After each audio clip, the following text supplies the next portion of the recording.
I think I have a stalker or worse. This guy broke into my house and I'm gonna show you a video. But first, let me give you the backstory. This story literally sounds unbelievable, and if I didn't have video, I bet that a bunch of you wouldn't believe me. Me and my mom lived together, and I had just gone out of town for the weekend, and she was also out of town, but we were not in the same spaces. We had 2 cats, and my mom got home before me, so she was looking for the cats to like make sure everything was fine. One of our cats was named Boo, and the other one was Rumpelstiltskin, and we could not find Rumpelstiltskin. That's when my mom noticed that the back door was left open. And my mom's like, there's no way that we just left the back door open for like 3 days. When my mom looks at the back door, she realizes that the lock is busted off. So at that point, my mom is like, oh no, is someone in the house? She calls the cops. And if you've seen my last few videos, you know that my mom has just been through it. She has lived a life that is worth the stress of like 10 lives altogether. Then this, on top of all of that, it's just too much. Anyways, this guy broke in and I'll run you through the video. So this creepy guy takes a crowbar and busts the lock and comes into our apartment. Now keep in mind, no one is home and all the lights are off. He comes into the apartment and he goes straight to my room. And these are not apartments that like all have the same layout or something like that. Like they're all different. He maneuvers in the dark and goes straight to my room. Like he knew where he was going. He's in my room for a few minutes and then he goes outside and gets a flashlight. And we're out of time, so you're gonna have to go to part 2. I think I have a stalker, part 2. If you missed part 1, you'll have to go back and watch that first. I was in the middle of running you through the video when the last video ended, so let's get back to that. When I tell you this man was straight up caught in 4K, so after he goes back outside to get a flashlight, he comes in and goes directly to my mother's room. He was in there for like a fat minute. And it's crazy because my mom had all sorts of things laying around. I'm talking iPads, cash, jewelry, all sorts of things. This is the look I'm doing while I'm telling you this story. But he didn't steal anything worth value. The only thing that we could tell he stole was a bra. So then my mom came home and noticed the door was open, and that's where we get to the cops. And by the way, the only reason my mom realized the door was open was because our cat was missing. When the cops got there, they checked out the footage and they immediately went to my room. They noticed that the vent looked like it was tampered with. They don't think that this is the first time this guy was messing with the girls' vents. They also don't think that this is the first time this man was in my apartment. The police believe that this man had actually put a camera in my vents. The man had come back to my apartment to collect the footage that he was recording of me on the camera. The police said that he could be recording me 24/7 and that he could even be live streaming it to the dark web. One of them even said that he might have been there that night for some darker reasons. A lot of you guys mentioned that this video was from 2015. That's because 2015 was only the beginning. To this day, that man has never been caught or identified. This was only the start of my stalker experience, and it gets worse. I have a stalker part 3. This was a highly requested video and I wasn't sure I was going to talk about it because it's still happening, but I can't see how it would hurt to give you guys an update. If you paid close attention in that video, you might have realized it was 2015. That was the year that I went off to college. But if this man was recording me, he knew where I was going to college and when I left and everything about me. At first, everything seemed normal. This girl at my school invited me to move into a house with her and 2 other girls.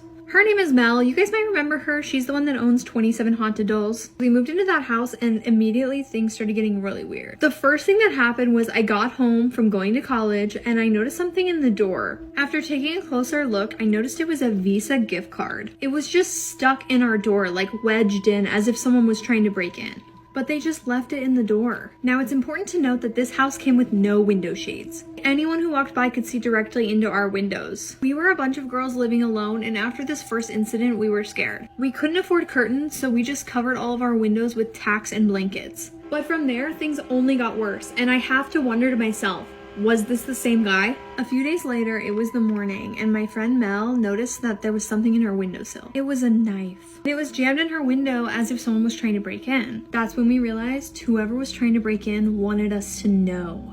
Let me know if you guys want a part 4. You've heard of the Charlie game, right? Well, if you haven't, it's like Bloody Mary, but way, way worse. With Bloody Mary, you turn off all the lights, you turn the water on or something, and then you say Bloody Mary's name 3 times. Then your friend would grab you, you'd run out of the bathroom screaming, and it was all fun and games because you got scared, right? It's scary, but it's okay because we all know it's a game, right? But what about when it's not just a game? I can't believe I'm doing this makeup look, but you guys asked for this. You guys wanted Bejeweled Shrek, so here it is. Anyways, me and my friends were hanging out in the basement. We were eating pizza and playing the Nintendo Switch. Then Jonah looked to me and asked, "Do you know the Charlie game?" At first I thought he was talking about a new game on the Switch or something. He told me you go into the bathroom and you turn off the lights. Then you knock on the mirror and you look for Charlie. If you see him, the game is over. If you don't see him, then it's time to go to step 2. The second part of the game was too hard to explain, so we decided he was just going to show us. He took a piece of paper and he wrote yes and no on it in 4 corners, like this. Then he put 2 pencils crossing each other on the paper and started chanting, "Charlie, Charlie, can you hear me?" He turns the light off, and at this point, I'm starting to get scared. I whispered to my friend Christina that I was scared. She leaned over and assured me that it's just a game. We were whispering, but somehow Jonah heard me. Jonah looks up at us and he goes, "It's not just a game."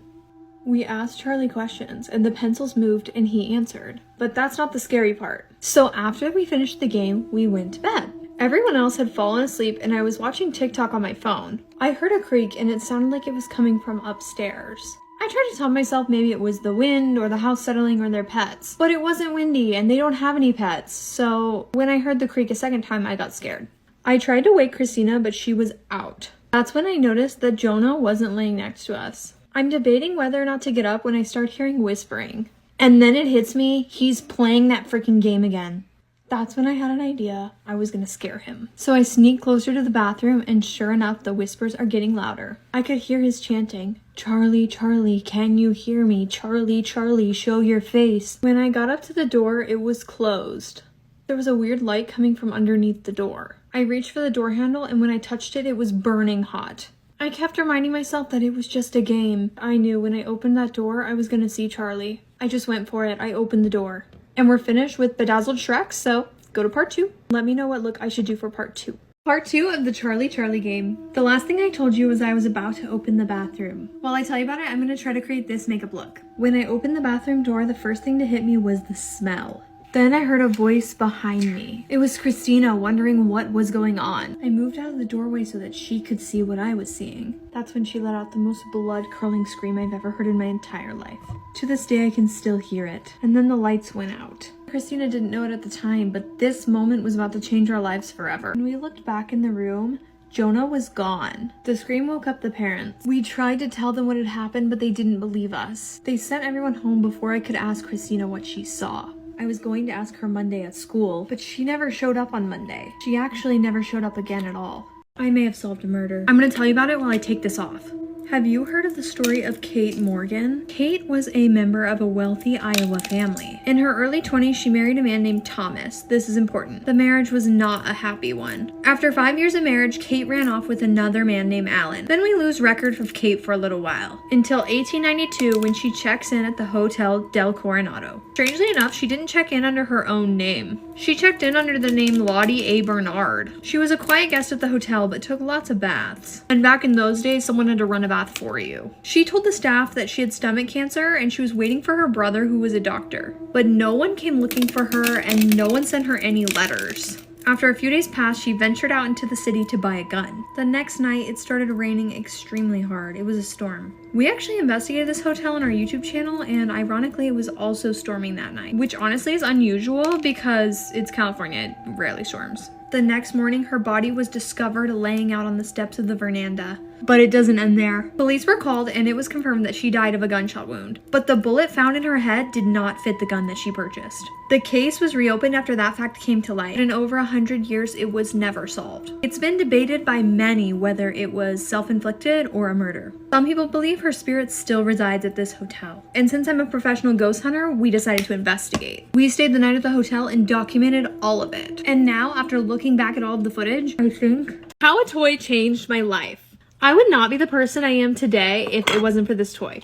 I'm gonna do a Care Bear makeup look while I tell you about it. And I'm actually gonna use a Care Bear surprise figure to pick which Care Bear. So when I was little, I had a friendship bear and I didn't have any friends. So I would take that friendship bear with me everywhere. Oh my God. This is so satisfying, you guys. We got the Lucky Star Bear. I'm just gonna finish peeling to see how to do the makeup. It's so cute. Anyways, as I was saying, I had no friends as a kid, so I would bring this Care Bear everywhere. One day, my grandmother took me to the mall, It was over the summer and we went to a little shop where I could find a scrunchie for the Care Bear. When I was in the store, I saw another little girl who was also holding a Care Bear. I went up to talk to her and found out that she was also looking for a scrunchie for her Care Bear. We talked for a few minutes and then we traded Care Bears, but it gets even weirder. The next year when I started school, she was there and you won't believe what she was holding. She was holding my Care Bear. Okay, I'm kind of obsessed with this look.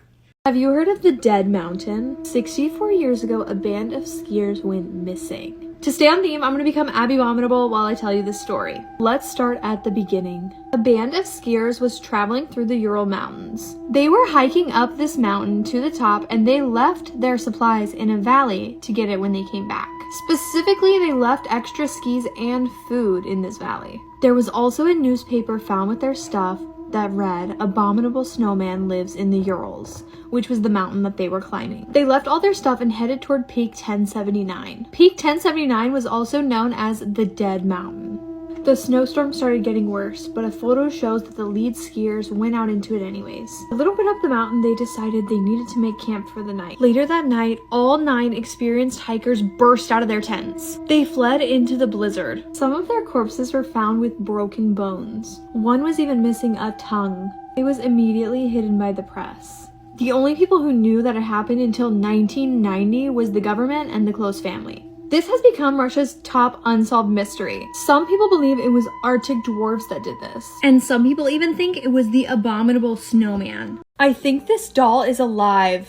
My friend Mel is visiting me, and she brought this doll. At first glance, she looks like a normal doll, but strange things have been happening ever since she got here. My friend Mel actually collects dolls like her. And when I say dolls like her, I mean dolls that are haunted. She actually owns a collection of 27 haunted dolls. This doll is named Mia. She does some very peculiar things. Since Mia's a haunted doll, I thought I would do a haunted doll look while I tell you this story. The first thing I wanted to tell you guys about Mia is that her face changes. And I'm going to start with the least horrifying thing to the most horrifying. She just moved. Wait, like dead ass? No, like dead ass, she just moved.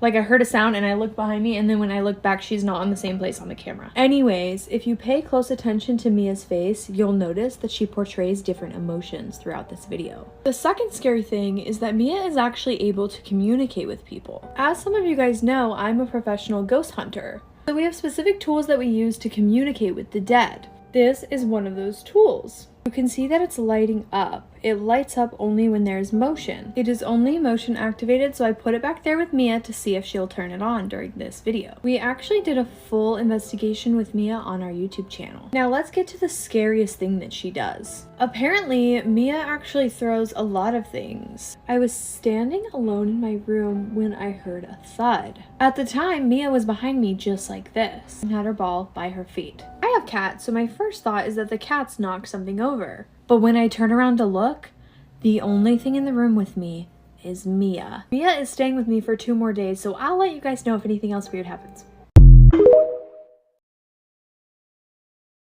What if every fairy tale you've ever been told was a lie? This is the real story of Goldilocks and the 3 bears. In the original tale, it was 3 bachelor bears that lived together. Bachelor as in all single boy bears. In this story, a young woman stumbles upon a cabin. In the cabin, she finds bowls of porridge. She tries the first bowl of porridge, too hot. The second bowl, too cold. And of course, the last and final bowl was just right. So just like the original story, she eats the bowl of porridge. Then she is so full from eating the porridge that she starts to look for somewhere to sit. She sees a small chair that is definitely too small and one that is definitely too large. But when she takes a seat in the one that's just right, it breaks into a million pieces. So instead, she goes to look for a bed to lay down in. And this is where it gets ugly. A man comes in the cottage and they decide to try out the bed together. That's when the bears come in the house and they realize that someone's been sleeping in their bed. The young man jumps out the window and the girl gets eaten by the bears. Anyways, let me know which Brothers Grimm story you want to hear next. I met a celebrity on Tinder and it was one of my worst Tinder experiences. Let's start at the beginning. I moved out to Los Angeles. I honestly didn't know how to meet people. So me and one of my girlfriends were like, okay, let's go on Tinder to meet people. One of the first people I matched with was a celebrity. I was excited, but my friends immediately were like, that's a catfish. They told me that there's no way he was on Tinder, but he was low-key one of my celebrity crushes. So I bet them that he was real. We set up a date and he wanted me to go to his house, which is sketchy. Being the brave girl that I am, I went to his house. And you guys, his house was a house that was built behind another house, I think his parents. But I mean, for the record, it was him. But the best part about that night was that I wasn't catfished because it only gets worse from there. As soon as I walked into his house, I was immediately grossed out. It was disgusting. It was so dirty. There was beer and stuff all over the place. When I tell you it was giving frat house, I'm not exaggerating. So I sit down on his dirty couch. This man offered me a drink, but the drink was already opened wine. I mean, it was like a $50,000 bottle of wine, but it was already open. Anyways, like I said, he was my celebrity crush, so I give him a chance. And honestly, I'm stupid because why did I expect him to be like his character? So then we start talking, and the first thing he brings up is he's like, oh, I have a dog, which I like dogs, but guys, I was not seeing a dog there, and it wasn't a big house. Like, oh, well, where's the dog? Stupid question. The dog is at his ex-girlfriend's.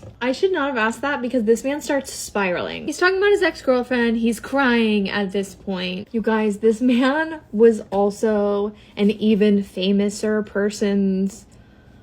I don't even know if I could say this. This man who was famous was dealing drugs for a more famous person. Like selling them tens of thousands of dollars worth of drugs. He told me this on our first date. He's like, oh, so-and-so's here. I have to go bring him out this blah, blah, blah. And I'm just sitting in this man's house who's clearly in love with his ex-girlfriend. And I'm like, one, how do I leave? And two, like, do I take a video? I made an excuse to go home and I left. But that was not the last time I saw that man. I almost got possessed. I'm gonna tell you about it while I take this off. So if you don't know already, I'm a professional ghost hunter. Me and my partner were ghost hunting at this haunted hotel. Well, it was a motel. Let's start at the beginning. The reason this motel is haunted is there were 4 murders there since 2021, which is kind of a lot. There's also been like a ton of carjackings and the city wants to shut this whole place down. Actually went as far as saying it's a public nuisance. And some of these murders are unsolved, so we went down to find out why. Now, if you know anything about ghost hunting, you might be familiar with the Estes method. If you're not, I'll just tell you really quick. Basically, the Estes method is where you listen to a radio with soundproof headphones on and the other person asks you questions. You can't hear anything they're saying. The radio flips through stations and you just say whatever you hear out loud. It's said that spirits can manipulate the radio to talk to you. So I was under the Estes method at this hotel and my partner was asking questions. So we actually believe we were talking to one of the spirits of someone who died there. We found something horrifying under the mattress. I can't post the picture here, but you can find it on my YouTube. Anyways, I was under the Estes method and then we heard a knock at the door, but I didn't hear anything because I was under the Estes method. So I had soundproof headphones on and I didn't know this was happening. I started hearing a very scary voice just angrily saying, "Let me in." And then immediately after, the voice of the spirit we were originally talking to told us to not let them in. But then they started getting super aggressive and they were pounding on the door. All of a sudden, I start feeling like I'm floating. Like, basically, I'm feeling like my head is no longer attached to my body, but I can still feel my feet, but I'm floating. Honestly, such a weird feeling to explain, but it gets scarier. Every single time this thing is yelling, "Let me in," the other spirit is saying, don't. Then I started to feel like I couldn't feel my feet, which is a scary feeling when you're talking to ghosts. I took the headphones off and came out of the Estes method just in time. Because all of the people that watched that video said